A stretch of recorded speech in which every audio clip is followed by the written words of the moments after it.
Listen, so Oppenheimer's getting an exclusive 100-day theatrical run that isn't coming out in ScreenX or 40X or any of the other new gimmicks, They're not going to be selling popcorn buckets to butter your bombs, but it is getting one of the best rollouts for a big blockbuster where honestly all they do is talk. So to use IMAX for the complete opposite of, Transformers blowing things up, it's such a Christopher Nolan thing to do because it's not going for the big destruction on the outside, but within. So knowing that, if you're a big film bro pumped to catch this, then it's time to break down all of the different ways it's getting released since it's clearly the biggest movie event of the summer.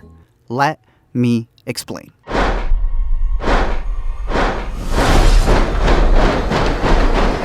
I know that with this movie, hearing people constantly tell you how to watch it seems lame, because all you need is a ticket and your eyeballs open. So know that no matter which way you watch it, a good movie should be a good movie no matter what. So with this being one that's not going straight to streaming, catching it at whatever your favorite local theater is, it's going to be enough. It's going to be a dozen times better than watching it on your phone when it hits TikTok in 67 parts. Well, I would suggest, if you ever want to see one of my pictures or most films, an iPad, a big iPad. But I would recommend getting recliners.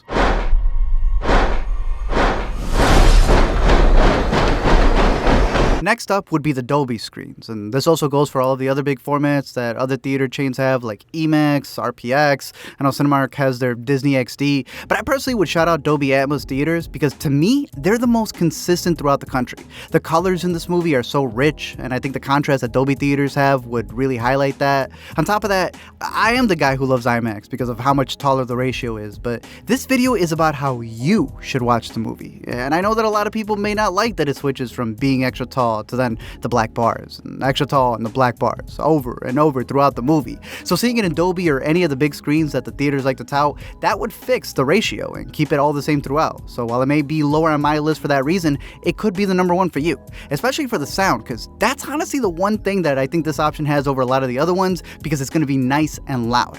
Plus, it's guaranteed recliners.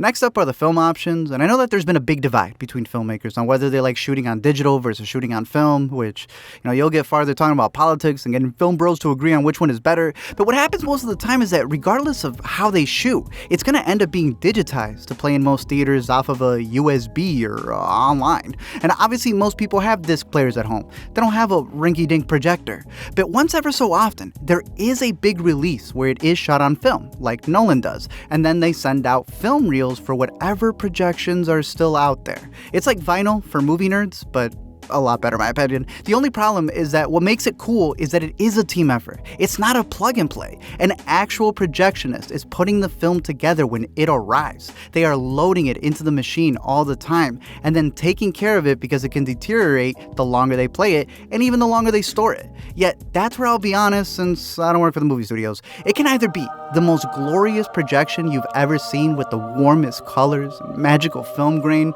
or they've cheaped out and got Billy the Popcorn Kid to run it. I have seen some incredible showings of 35mm and the even bigger quality that is 70mm, and I would encourage you, if you're a film fan, to one day get a chance to view one if you haven't. But the only reason I can't put this one a little higher is because I've also had terrible experiences with it, including for Oppenheimer. If the theater doesn't take it seriously, the picture can be too fuzzy, unsynced. If they don't crop it correctly, then you can have a border around the frame. And nobody wants to look at a screen wishing that they brought their Swiffer duster to clean it up. I know purists never want to address that there could be mistakes with film because it can be finicky, because there is a war between film versus digital, but having a major release like this has proven that a lot of cinemas just can't handle it. And it's not the format. It's theater chains not hiring the skilled projectionist to do the job. But when they do, it's awesome, if you're willing to risk it.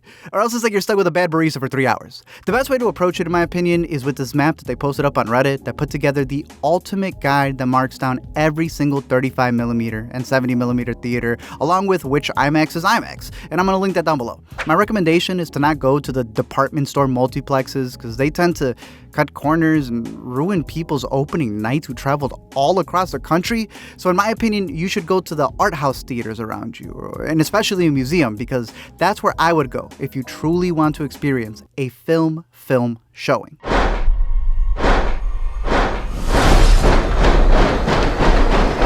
Next up are the IMAX options that are not film yet. Now, some of you may have heard of LIMAX, and that pretty much means that you can go to a theater that has the logo, but it's not really like the regulated court size that it should be. And to me, that's just because they're always trying to counterfeit the good stuff. I will, though, as an IMAX stan, shout out Dolby because they really are the ones who have the most consistent theaters throughout the country. They're also newer.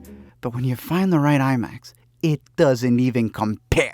The main page you gotta know about is LF Examiner. I've been using this thing since Interstellar, and it just lists every IMAX out there. And while they have stopped updating it, they still have a great breakdown that goes through all the different countries and their IMAXs. It tells you the size of the theater screen, if you're a screen queen, how many seats, if it's a dome like those in museums, and the biggest one that we're gonna focus on here, which is the option that goes through format. If it says 1570, that means that this theater can project on film. If it says D, that means you got a standard digital theater. But when you see DL2 and 3 and they're going up to 5, we're talking about digital laser. And IMAX laser is so good, it damn near became my #1 option. See, I've traveled to see Dune and Nope and Dune on some incredible laser IMAX theaters, and I truly think it's worth the trip if you can go to ones like these right here that I'm mentioning, because these locations also have the upgraded 12-channel sound system that adds a whole other layer to the cinematic experience, because that's doubling up the 6 channels. Like Batman, that didn't even go the full IMAX size that people know, but it was the surround sound that made you feel like you were in freaking Gotham. On top of that, it's going to be crisp and clear every single time. Because again, film needs to be taken care for. Someone needs to be in that booth for every 3-hour showing, and over time, if they're not taking care of it, physical film can degrade. But here, it's digital laser. But for Christopher Nolan's Oppenheimer, there's only 30 theaters in the world that are showing it in the format the man intended.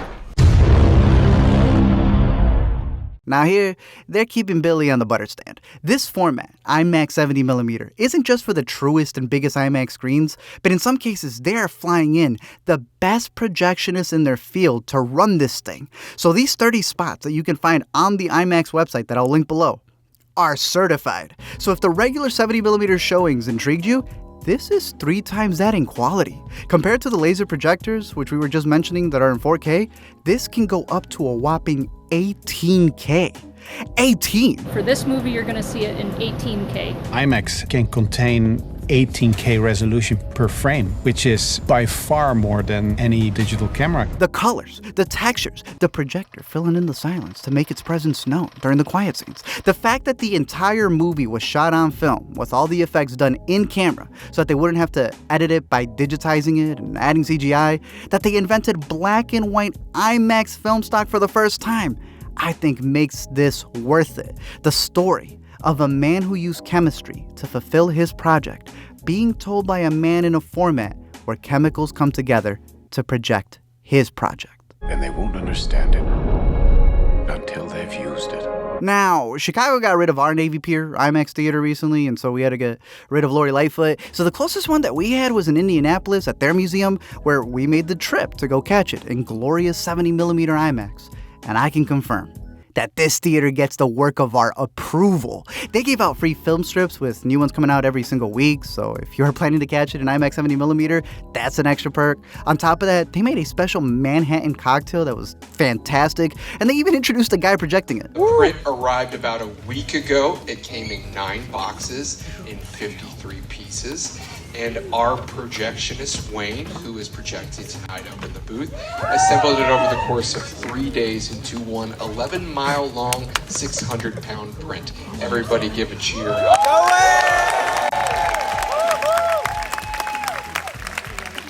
So I know it's difficult to get to these 30 theaters, but with it playing for 3 weeks, hopefully you get a chance to. Because again, the whole point of this video was to give you all of the options to see what you would want to do. Hopefully you do get a chance to see it in one of the special ones, because even if it all seems overwhelming right now, like even after watching this, if you don't fully understand it, just the fact that you clicked on this video and got this far shows that you've heard enough about it to intrigue you, and proves that it's the movie theater event of the summer to go to.